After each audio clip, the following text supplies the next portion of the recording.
ആന്ധ്രാപ്രദേശ് വിഭജിച്ച് ആന്ധ്രയും തെലങ്കാനയും രണ്ട് സംസ്ഥാനങ്ങൾ രൂപീകരിച്ചതിന് ശേഷം നടന്ന ആദ്യ തെരഞ്ഞെടുപ്പിൽ ഈ രണ്ടിടത്തും കോൺഗ്രസ് നിലം തൊടാതെ തോറ്റത് നമ്മൾ കണ്ടതാണ്.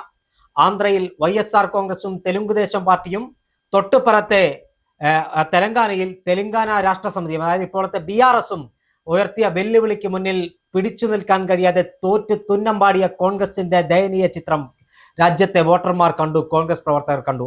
എന്നാൽ പിന്നീട് തെലങ്കാനയിലേക്ക് ഒരു 5 അടി 4 ഇഞ്ച് മനുഷ്യൻ കടന്നു വരികയാണ് കോൺഗ്രസ് നേതൃനിരയിലേക്ക്. പേര് രേവന്ത് റെഡ്ഡി. തകർന്നടിഞ്ഞ സംഘടനാ സംവിധാനത്തെ എണ്ണയിട്ട യന്ത്രം കണക്കെ ചലിപ്പിച്ച തെലങ്കാനയിൽ അങ്ങോളം ഇങ്ങോളം പദയാത്ര നടത്തി തെലങ്കാനയിലെ കർഷകരെയും കർഷക തൊഴിലാളികളെയും സ്ത്രീകളെയും കുട്ടികളെയും ഒരുപോലെ കയ്യിലെടുത്ത യുവാക്കളുടെ ഹരമായി മാറിയ ആ രേവന്ത് റെഡ്ഡി എന്ന ഒരു മനുഷ്യന്റെ കുടക്കീഴിൽ കോൺഗ്രസ് പാർട്ടി ഒന്നടങ്കം അണിനിരന്നപ്പോൾ പിന്നീട് തെലങ്കാനയിൽ കണ്ടത് സ്വപ്ന തുല്യമായ നേട്ടമായിരുന്നു കോൺഗ്രസിന്. അവിടെ രേവന്ത് റെഡ്ഡിയുടെ വലം കൈയായ സീതാക്കയെ പോലുള്ള നേതാക്കന്മാർ കൂടി കടന്നു വന്നപ്പോൾ പിന്നീട് നടന്ന കഴിഞ്ഞ 2 വർഷം മുമ്പ് നടന്ന തെരഞ്ഞെടുപ്പിൽ ആ തെലങ്കാനയുടെ ഭരണം കോൺഗ്രസിന്റെ കൈകളിലേക്ക് എത്തുകയും BRS എന്ന് പറയുന്ന രാഷ്ട്രീയ പാർട്ടിയെ നിലം തൊടാതെ തോൽപ്പിക്കുന്നതിനും തെലങ്കാന സാക്ഷിയായി. ആ തെലങ്കാനയിലെ സമാനതകളില്ലാത്ത വിജയം കഴിഞ്ഞ തദ്ദേശ സ്വയംഭരണ സ്ഥാപനങ്ങളിലേക്ക് നടന്ന തെരഞ്ഞെടുപ്പിലും കോൺഗ്രസ് ആവർത്തിച്ചിരിക്കുകയാണ്.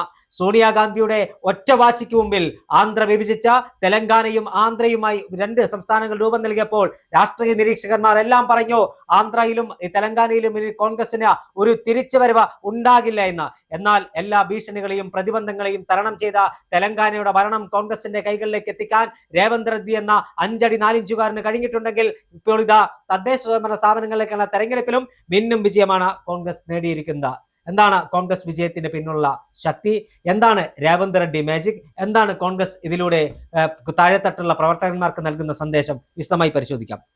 അതായത് തെലങ്കാനയിൽ നടന്ന തദ്ദേശ തെരഞ്ഞെടുപ്പിൽ ഭരണകക്ഷിയായ കോൺഗ്രസ് ശക്തമായ മുന്നേറ്റം കാഴ്ചവെച്ചതിൽ തെലങ്കാനയിലെ പാർട്ടി നേതാക്കന്മാരെയും പ്രവർത്തകരെയും AICCയുടെ general secretary Priyanka Gandhi MP അഭിനന്ദിച്ചിരിക്കുകയാണ്.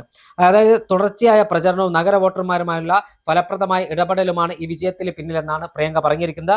Congress സർക്കാരിലുള്ള, അതായത് രേവന്ത് റെഡ്ഡിയുടെ നേതൃത്വത്തിലുള്ള തെലങ്കാന സർക്കാരിലുള്ള ജനങ്ങളുടെ വിശ്വാസമാണ് ഈ ജനവിധിയിൽ പ്രതിഫലിച്ചതെന്നും എല്ലാവരെയും ചേർത്ത് പിടിക്കുന്ന, ജാതിക്കും മതത്തിനും അതീതമായി എല്ലാവരെയും ചേർത്ത് പിടിക്കുന്ന രേവന്ത് റെഡ്ഡി എന്ന മുഖ്യമന്ത്രി, അതോടൊപ്പം തന്നെ സീതാക്കയെ പോലുള്ള പ്രമുഖരായ മന്ത്രിമാർ, ഉപമുഖ്യമന്ത്രി, ഇത്തരത്തിൽ വലിയ ഒരു മുന്നേറ്റം സൃഷ്ടിക്കാൻ കോൺഗ്രസിന് കഴിഞ്ഞതിൽ പ്രധാന പങ്ക് വഹിച്ചത് രേവന്ത് റെഡ്ഡി തന്നെയാണ്. രേവന്ത് റെഡ്ഡിയുടെ സ്റ്റാർ വാല്യൂ കോൺഗ്രസ് ഫലപ്രദമായി ഉപയോഗിച്ചു.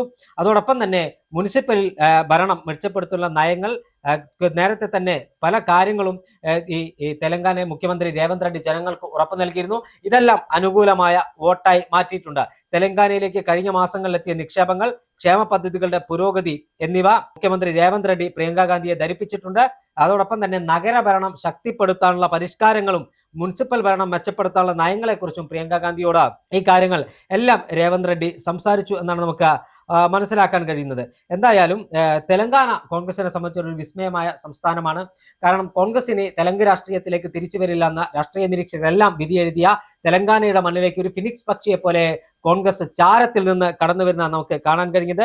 നഗര കേന്ദ്രങ്ങളിൽ സേവനങ്ങളും അടിസ്ഥാന സൗകര്യങ്ങളും ഉറപ്പാക്കുന്നതിൽ തദ്ദേശ സ്വയംഭരണ സ്ഥാപനങ്ങൾക്ക് വലിയ പങ്കുണ്ട്. ഈ വിജയം കോൺഗ്രസ് സർക്കാരിന്റെ രാഷ്ട്രീയ നില മെച്ചപ്പെടുത്തുമെന്ന് കരുതപ്പെടുന്നു. അതോടൊപ്പം തന്നെ BRS ഇപ്പോഴും ശക്തമായ സ്വാധീനം നിലനിർത്തുന്നുണ്ടെന്നും അതോടൊപ്പം തന്നെ BJP സ്വാധീനത്തിനായി പോരാടുന്നതാണെന്നും ഈ തെരഞ്ഞെടുപ്പ് ഫലം സൂചിപ്പിക്കുകയാണ്. നഗര തദ്ദേശ സ്ഥാപനങ്ങളിലെ ഭൂരിഭാഗം വാർഡുകളിലും പിടിച്ചെടുത്താണ് കോൺഗ്രസ് ഒന്നാമതെത്തിയത്. പ്രതിപക്ഷമായ BRS 2ാം സ്ഥാനത്തെത്തിയപ്പോൾ BJP ഇവിടെ 3ാം സ്ഥാനത്തേക്ക് എത്തി എന്നാണ് ഏറ്റവും കണക്കുകൾ മുഴുവൻ പുറത്തു വന്നപ്പോൾ നമുക്ക് മനസ്സിലാക്കാൻ കഴിയുന്നത്. അതായത് തെലങ്കാന കൈക്കരുത്തിൽ തന്നെ വീണ്ടും കൈക്കുമ്പിളിൽ തെലങ്കാന ഒതുങ്ങിയിരിക്കുന്നതാണ് നമുക്ക് മനസ്സിലാകുന്നത്. 116 മുനിസിപ്പാലിറ്റികളിലേക്കും 7 കോർപ്പറേഷനുകളിലേക്കുമാണ് അവിടെ തെരഞ്ഞെടുപ്പ് നടന്നത്. അത് 116 നഗരസഭകളും 7 കോർപ്പറേഷനുകളിലും മൃഗീയ ആധിപത്യത്തോടു കൂടിയാണ് കോൺഗ്രസ് വലിയ മുന്നേറ്റം സൃഷ്ടിച്ചത്. അതോടൊപ്പം തന്നെ കോത്താഗുഡം, കരീംനഗർ, മഹബൂബ് നഗർ, മഞ്ചേരിയൽ, നിസാമാബാദ്, നൽഗൊണ്ട, രാമഗുണ്ടം കോർപ്പറേഷനുകളിലെ 414 വാർഡുകളിലേക്കും 116 മുനിസിപ്പാലിറ്റികളെ 2582 വാർഡുകളിലേക്കുമാണ് ജനവിധി നടന്നത്. കഴിഞ്ഞ വർഷം നടന്ന തെരഞ്ഞെടുപ്പിലാണ് BRSനെ വീഴ്ത്തി കോൺഗ്രസ് അധികാരത്തിലേറിയത്. ഇപ്പോൾ തദ്ദേശ സ്വയംഭരണ സ്ഥാപനങ്ങളിലേക്ക് നടന്ന തെരഞ്ഞെടുപ്പിൽ നേടിയ ഉജ്ജ്വല വിജയം കോൺഗ്രസിന്റെ ആത്മവിശ്വാസം വർദ്ധിപ്പിക്കുന്നത് കൂടിയാണ്. പിന്നെ അവിടെ എടുത്തു പറയേണ്ട ഒരു കാര്യം, വോട്ടിംഗ് മെഷീന് പകരം ബാലറ്റ് പേപ്പറിലാണ് തെലങ്കാനയിൽ ഇത്തവണ തദ്ദേശ സ്വയംഭരണ സ്ഥാപനങ്ങളിലേക്കുള്ള ഇലക്ഷൻ നടന്നത്. ബാലറ്റ് പേപ്പറിൽ നടന്ന തെരഞ്ഞെടുപ്പിലാണ് കോൺഗ്രസ് ഈ വിജയം നേടിയത്. ഞാൻ നേരത്തെ പറയുന്ന പോലെ കോത്തഗുഡം, കരീംനഗർ, മഹബൂബ നഗർ, മംചീരിയൽ, നിസാമാബാദ്, നൽഗൊണ്ട, രാമകുണ്ടം കോർപ്പറേഷനുകളിലെ 414 വാർഡ്, അതായത് 7 കോർപ്പറേഷനുകളിലെ 414 വാർഡുകളിലും 144 മുനിസിപ്പാലിറ്റികളിലെ 2582 വാർഡുകളിലേക്കുമാണ് തെരഞ്ഞെടുപ്പ് നടന്നത്. അവിടെയാണ് മൃഗീയ ഭൂരിപക്ഷത്തോടുകൂടി കോൺഗ്രസ് അധികാരത്തിൽ തെലങ്കാനയിൽ വലിയ ഒരു വിസ്മയം സൃഷ്ടിച്ചു കഴിഞ്ഞത്. തീർച്ചയായും 116 മുനിസിപ്പാലിറ്റികളിലേക്കും 7 കോർപ്പറേഷനിലേക്കും നടന്ന തെരഞ്ഞെടുപ്പിൽ 116ൽ 83 സ്ഥലത്ത് കോൺഗ്രസ് വലിയ മുന്നേറ്റം കാഴ്ചവെച്ചു. 7 കോർപ്പറേഷനുകളിൽ 4ഇടത്തും കോൺഗ്രസിന് വലിയ ലീഡുണ്ട്, അല്ലെങ്കിൽ കോൺഗ്രസ് മുന്നേറ്റമുണ്ടായി. 2ാം സ്ഥാനത്ത് ഈ പറയുന്ന പോലെ BRS ആണ്, 3ാം സ്ഥാനത്താണ് BJP ഉള്ളത്. നമ്മൾ എടുത്തു കഴിഞ്ഞാൽ കോൺഗ്രസിനെ സംബന്ധിച്ചിടത്തോളം ഇത് വലിയൊരു വിജയം തന്നെയാണ്. എന്താണ് സാധാരണക്കാരായ ജനങ്ങൾ അല്ലെങ്കിൽ വോട്ടർമാർ പറയുന്നത്, കോൺഗ്രസിന്റെ ഭരണത്തിൽ തെലുങ്ക് മണ്ണ് കോൺഗ്രസിന്റെ ഭരണത്തിൽ തൃപ്തരാണ്. അതിപ്പോ ഏത് സംസ്ഥാനം എടുത്താലും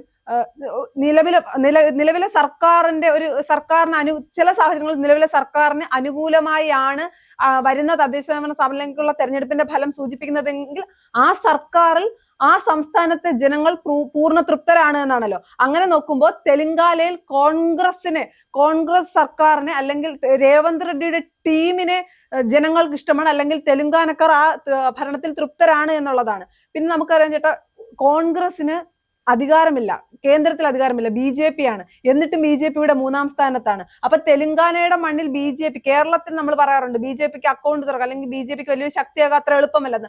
അതുപോലെയാണ് തെലങ്കാനയുടെ മണ്ണിൽ ഇനി BJPക്ക് അക്കൗണ്ട് തുറക്കുകയും BJPക്ക് വലിയ ശക്തിയാവുകയും ചെയ്യുക. പുതിയ അക്കൗണ്ടുകൾ തുറക്കുക എന്നതും വലിയ ശക്തിയായി മാറുക എന്നുള്ളതും വലിയൊരു ചാലഞ്ചിങ് ആയിട്ട് നിൽക്കുകയാണ്. അപ്പൊ കേന്ദ്രത്തിൽ ഭരണമില്ലെങ്കിൽ കൂടി കോൺഗ്രസിനൊപ്പമാണ്, അല്ലെങ്കിൽ സംസ്ഥാന സർക്കാരിനൊപ്പമാണ് അവിടുത്തെ ജനങ്ങൾ. അപ്പൊ അത്രയും നല്ല പദ്ധതി പ്രിയങ്ക ഗാന്ധി പറഞ്ഞതുപോലെ, ഒരു സർക്കാരിനോട് ജനങ്ങൾക്ക് ഇഷ്ടം തോന്നണമെങ്കിൽ ആ ജനങ്ങളുമായി അത്രയും അടുത്ത് നിൽക്കുന്ന സർക്കാർ ആയിരിക്കണം. ആ കാര്യത്തിലൊക്കെ രേവന്ത് റെഡ്ഡിയും ടീം അല്ലെങ്കിൽ തെലങ്കാനയിൽ കോൺഗ്രസ് വിജയിച്ചിട്ടുണ്ട്.